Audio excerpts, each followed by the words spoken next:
High guys, welcome back to Sangadi reviews 9. So నేను మీకు చెప్పినట్టు ఎవ్రీడే రివ్యూస్ ఇస్తానని చెప్పి కదా. సో ఇది డే 22.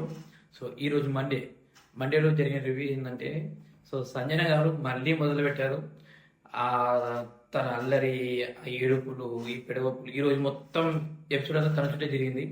తనకి ఎంత చెప్పినా ఇంకా మనం ఏం చేయలేం. సో తనను సేవ్ చేసిన తనుజ గారి మీదనే గొడవ, మళ్ళీ అన్నం మీద అరగడం, కుకింగ్ మీద అరగడం, మానిటర్ చేంజ్ అవ్వడం, అంత రచ్చ రచ్చ చేసేసింది. తనుజ గారు మానిటర్ ఉంటే తను తినారంట. మరి తను అంతగానే సీరియస్గా వచ్చి తను సాక్రిఫైస్ చేస్తే అది కొంచెం మారింది. మళ్ళీ ఇంకొకటి డెమన్ పవన్ మీద కోపం, దివ్య గారి మీద కోపం. సో వాళ్ళిద్దరు కుక్ చేస్తే తను తినదంట. ఎవరితో అయితే గొడవ ఉందో మాస్క్ మ్యాన్తో మళ్ళీ ఆయన పట్టుకొచ్చి మళ్ళీ ఎగ్ ఆమ్లెట్ వేయించుకుంటాడు. అంటే మంచి ప్లేట్ ఫిరాయించడంలో, మనుషులను అర్థం చేసుకోవడంలో, ఆడుకోవడంలో సంజయ్ గారికి టాలెంట్ ఇంకెవరికి ఉండదని నా ఉద్దేశం. తను ఈ రోజు నా ఎపిసోడ్ మొత్తంలో ఒక 1 hour ఎపిసోడ్లో 30 minutes తను ఏడిపోయి ఉంటుంది. ఇంకో 30 minutes చిన్న చిన్న గేమ్లు ఉంటాయి తప్ప తను ఏడిపోయి ఉంటుంది. ఆ ఏడిపి ఎందుకు ఏడ్చో అర్థం కాదు. ఆ పప్పుల కాలు అరగడం ఏందో, ఆ పోపులోకి ఏడ్చుడు ఏందో, విసిరి అసలు ఇది ఇల్లు అనుకుంటున్నారా లేకపోతే హాస్టల్ అనుకుంటున్నారా? అది పెద్ద సందలాగా ఉన్నది నాకైతే. శ్రీజ ఈరోజు తన టాస్క్లో, ఇమ్యూనిటీ పవర్ టాస్క్లో తను ఆడిన విధానం మంచిగా అనిపించేది. అంటే కొంచెం చేంజ్ అయిన ఫీలింగ్ వచ్చింది తను మాట్లాడే విధానంలో కూడా. ఇమాన్యుల్ యాక్చువల్గా అమ్మాలతో ఇమాన్యుల్ వెళ్ళడం, ఇమాన్యుల్ వెళ్ళి దాచడం, మళ్ళీ తను బయటికి వెళ్ళి తినడం, తినిపించడం. మెయిన్ మ్యాటర్ అయితే హరీష్ అన్న వచ్చి, ఫుడ్ మానేసి హరీష్ అన్న వచ్చి మీరు అన్నమే అలగొద్దని చెప్పడం, తినమని రిక్వెస్ట్ చేయడం, అది కూడా చాలా బాగా అనిపించింది. అండ్ సంజయ్ గారికి ఇప్పుడు కొత్త దోస్తు ఉన్నారు ఫ్లోరా గారు. వాళ్ళని పట్టుకుని ఇద్దరు ఏమంటారు, మమ్మీ ఇద్దరికి వచ్చి డబుల్ మమ్మీ అయిపోయినారు. సో అదే అన్నది. సంజయ్ గారు కొద్దిగా ఓవర్గా మాట్లాడడం కూడా నచ్చట్లేదు. సో ఇలాగే ఉంటే తను మళ్ళీ ఇంట్లో నుంచి వెళ్ళిపోయే ఛాన్సెస్ చాలా ఎక్కువ ఉంటాయి. అండ్ తనుజ కూడా కెఫ్టేరియా కుకింగ్ దగ్గర ఓరడం కూడా కొంచెం తగ్గించుకోవాలి. ఏ మాట కామాట చెప్పుకోవాలి. ఇందులో భరణి గారు ఒక సెకండ్లా విలన్ రోల్ వచ్చి వెళ్ళిపోయింది. సో మళ్ళీ ఆయన కవర్ చేసుకున్నట్టు అనిపించింది నాకు. ఎంతకైనా పవన్ చెప్తూనే ఉన్నాడు, కానీ పవన్ కూడా కొన్ని విషయాలు తప్పున్నా తప్పు లేకున్నా తను ఎంతవరకు ట్రై చేస్తున్నాడు అని ఎక్స్ప్లెయిన్ చేద్దాం అనుకుంటా, కానీ సంజన ఉండట్లేదు. అరుస్తూనే ఉంది, ఉడుతూనే ఉంది, పోతూనే ఉంది. తనతో రెస్పెక్ట్గా మాట్లాడకపోయినా, తనకు నచ్చకపోయినా అది ఎంత కిష్టంగా తీసుకెళ్ళిపోతారు సంజయ్ గారు మళ్ళీ ప్రూవ్ చేశారు ఈ ఎపిసోడ్లో. స్టార్టింగ్లో మన మార్క్స్ మ్యాన్ మీద, హరీష్ అన్న మీద ఎంత ఉండేనో, ఇప్పుడు సేమ్ పవన్ మీద ఇంత నిన్న జరిగిన గొడవని ఈ రోజు రేపు కూడా క్యారీ చేస్తారు. ఆమె జరిగిన మ్యాటర్ని జనరల్ సార్ట్ అవుట్ చేసుకోదు. సో సంజన గారిలో ఇది మాత్రం మార్చుకుంటే బాగుంటారు నా ఒపీనియన్. అండ్ ఇమ్యూనిటీ పవర్కి వచ్చిన ఇమ్యూనిటీ టాస్క్లో కూడా బాగా ఆడారు. సో వాళ్ళు అన్క్వాలిఫై అయిపోయినా, ఎవరు తనుజల టీము, వీళ్ళ టీము, శ్రీజాల టీం అన్క్వాలిఫై అయిపోయినా, సో అది బాగానే జరిగింది.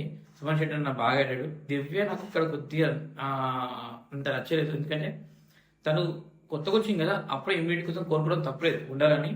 కానీ వీళ్ళు ఎప్పుడైతే ఇంటి నుంచి కొంచెం వాళ్ళు 4 weeks నుంచి సర్వ్ అవుతున్నారో, వాళ్ళు ఎలిమినేషన్స్కి వెళ్తున్నారు, వస్తున్నారు, నామినేషన్కి వస్తున్నారు. సో ఇలాంటి సిచ్యువేషన్స్లో ఎవరైనా హౌస్ వాళ్ళకి సపోర్ట్ చేస్తారు. సో కొత్తగా వచ్చిన ఒక సపోర్ట్ చేయరు. ఆ సపోర్టింగ్లో మన ఇమాన్యుల్ అన్న కానీ, భరణి గారు కానీ, మళ్ళా మధ్యలో వచ్చిన ఇమాన్యుల్ అన్న, భరణి అన్న అండ్ సంజన గారు కాదు, ఎవరు వచ్చారు మధ్యలో, రీతు శ్రీజ గారు. ఇక్కడ నాకు శ్రీజ గారు మాట్లాడేది చాలా మంచి అనిపించింది. అంటే తనతో పోటీ కోసం తనైతే నామినేషన్ ఒకవేళ నేను ఉంటే వీక్ ఎవరు ఉన్నారు, స్ట్రాంగ్ ఎవరు ఉన్నారు. ఇక్కడ శ్రీజ మాట్లాడింది ఆఫ్టర్ ప్రియా ఎలిమినేషన్ తర్వాత శ్రీజ మాట్లాడింది నాకు చాలా మంచి అనిపించింది. కొంచెం మెచ్యూర్గా మాట్లాడనిపించింది. సో ఇదే క్యారీ ఫార్ట్ ఇస్తే శ్రీజ నెక్స్ట్ లెవెల్లో ఉండే ఛాన్సెస్ ఉన్నాయి. సో మళ్ళీ థింగర్లా కలిస్తే మాత్రం మళ్ళీ ఇంటికి ఇవ్వాల్సి వస్తుంది. నామినేషన్ అయితే శ్రీజ ఉంది. అండ్ వీళ్ళు ముగ్గురు వల్ల ఇద్దరికి బ్యాచెస్ దొరికినాయి, ఇమ్యూనిటీ పవర్ దొరికింది. సో వాళ్ళ నామినేషన్ సేవ్ అయినారు. అండ్ బిగ్ బాస్ శ్రీజని డ్రెస్ ఏదైతే చెప్పారో, రాజులు ఇచ్చిన పనిష్మెంట్ ఏదైతే ఉందో అది తీసేశారు. సో మళ్ళీ తను బ్యాక్ అనమాట. హరీష్ గారు ఎప్పుడైతే సంజన గారు, ఫ్లోరా గారు వచ్చి హరీష్ గారు ఎగ్ ఆమ్లెట్ బాగా చేస్తారు, మీతో నేర్పించుకుంటారని ఒక మాట అన్నారు. నేను స్నాన్ చేయ కదా, నా దగ్గర స్మెల్ వస్తాయి కదా, మీకు ఓకేనా అంటే వాళ్ళు అయినా పర్లేదు స్నాన్ చేసుకోరమ్మని చెప్పారు. అది కొంచెం ఫన్ క్రియేట్ అయింది. అండ్ హరీష్ అన్న కూడా ఆ స్ప్రే కొట్టుకోవడం అది కొంచెం మంచి అనిపించింది.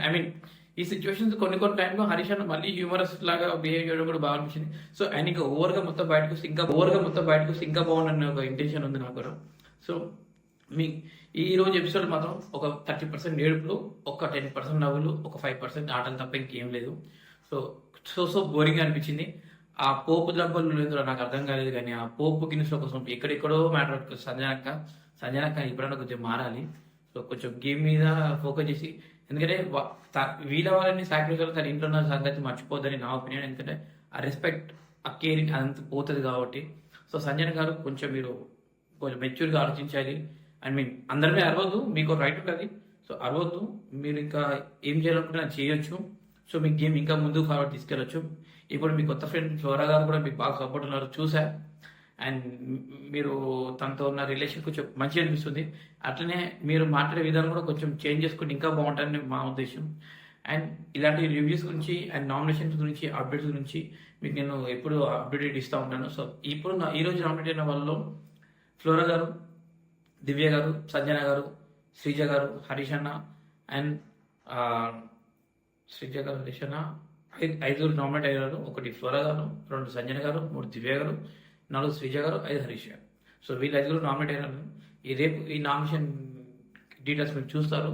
సో మనకు అప్డేట్ ప్రకారం అయితే మీకు అప్డేట్ ఇస్తూ ఉన్నాం. సో మమ్మల్ని ఆదరించి ఇంకా మీరు మాకు సబ్స్క్రిప్షన్ పెంచుకొని, సో మా ఇన్స్టాలో కూడా ఫాలో అవ్వి, మా యూట్యూబ్ ఛానల్ కూడా మీరు సబ్స్క్రైబ్ చేసుకోవాలని. మీకు ఏమైనా డౌట్స్ ఉన్నా, మీకు ఏమన్నా క్వైరీస్ ఉన్నా, ఎంక్వైరీస్ ఉన్నా మాకు కామెంట్ చేయండి, మేము రిప్లై ఇస్తాము. అండ్ మాతో కూడా మీరు బిగ్ బాస్ హౌస్లో ఉన్నంత వరకు, వాళ్ళ ఈ బిగ్ బాస్ రాసేంత వరకు మేము మీతో పాటే ఉంటాం, తనతో కూడా ఉంటాం. సో ఈ ఫ్యామిలీని ఇంకా పెద్దగా గ్రో చేయాలనుకుంటున్నాం. సో మీ సపోర్ట్ కావాలి కంపల్సరీగా. మీరు అందరూ మాకు సపోర్ట్ చేస్తారని ఆశిస్తున్నాము. Thank you so much. మా అప్డేట్స్ కోసం మీరు వెయిట్ చేస్తూ ఉన్నందుకు అండ్ మాకు ఇంత సపోర్ట్ చేసినందుకు. ఈ సపోర్ట్ ఇంకా మూవ్ ఫార్వర్డ్ చేయాలని, మాకు ఇంకా సబ్స్క్రిప్షన్ పెంచాలని, అలాగే ఇన్స్టాగ్రామ్ని ఇంకా మీరు ఫాలో అవ్వాలని కోరుకుంటూ థ్యాంక్